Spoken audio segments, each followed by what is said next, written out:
मोहनलाल का काशीपुर में एक बहुत बड़ा अनाथ आश्रम था। उस अनाथ आश्रम में करीब 25 बच्चे रहते थे, जिनका ध्यान शांता दीदी रखती है। एक दिन अनाथ आश्रम में सरिता नाम की एक लड़की का जन्मदिन होता है। मोहनलाल सरिता के लिए केक लेकर आता है। सरिता अपना केक काटती है। चलो, अब सब लोग टेबल पर बैठ जाओ और अच्छे से केक खाओ। फिर उसके बाद आप सबको खाना मिलेगा। सारे बच्चे टेबल पर बैठ जाते हैं और अपना अपना केक खाने लगते हैं। ओए राहुल, तेरे पास इतना सारा केक कहाँ से आया? हमें तो इतना सारा केक नहीं मिला। मुझे सब पता है कि तूने ये केक और टॉफियाँ चोरी से ली है, इसीलिए चुपचाप ये मुझे दे दे। पिंटू राहुल का सारा केक और उसकी टॉफियां छीनने लगता है, जिसकी वजह से राहुल चेयर से नीचे गिर जाता है और उसके मुंह में लग जाती है। राहुल वॉशरूम में जाकर ठंडे पानी से कुल्ला करने लगता है, पर जैसे ही कुल्ला करता है, उसका दांत निकलकर वॉश बेसिन के पाइप से होता हुआ सीधा नीचे एक खंडहर में जा गिरता है, जहाँ एक चुड़ैल रहती है।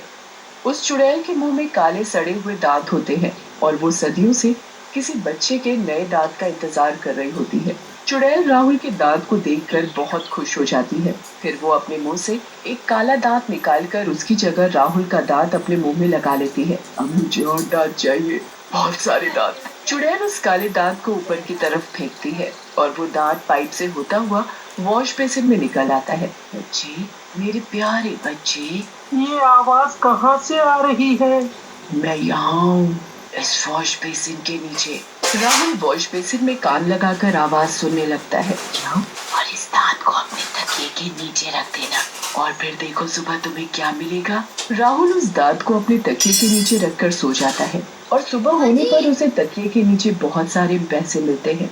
राहुल के पास इतने सारे पैसे देखकर पिंटू से डरा कर पूछता है। ओए लड़के, चल चुपचाप बता कि ये पैसे कहाँ से चोरी करके लाया है। राहुल बहुत ज्यादा डर जाता है और पिंटू को सब सच बता देता है। पिंटू को राहुल की बात सुनकर लालच आ जाता है।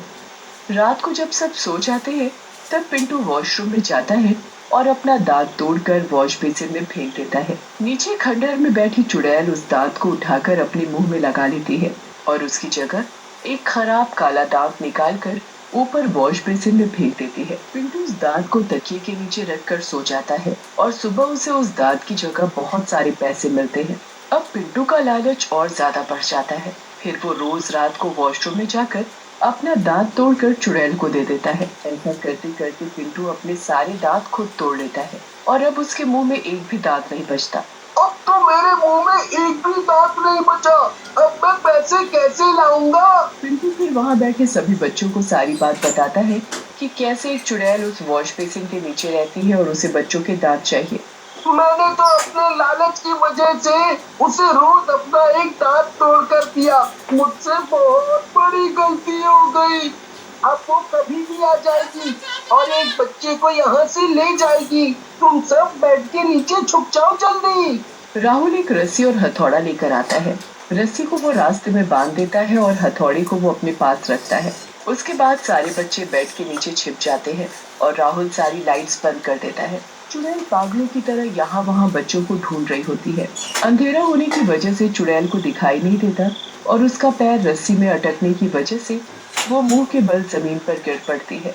चुड़ैल का मुंह सीधा फर्श में जा लगता है और उसके दांत टूट जाते हैं। राहुल जल्दी से बेड के नीचे से बाहर निकलता है और हथौड़े से उस चुड़ैल के बचे कुचे दांत भी तोड़ देता है। चुड़ैल के मुंह में एक भी दांत नहीं बचता और वो डर कर वापस खंडहर में भाग जाती है।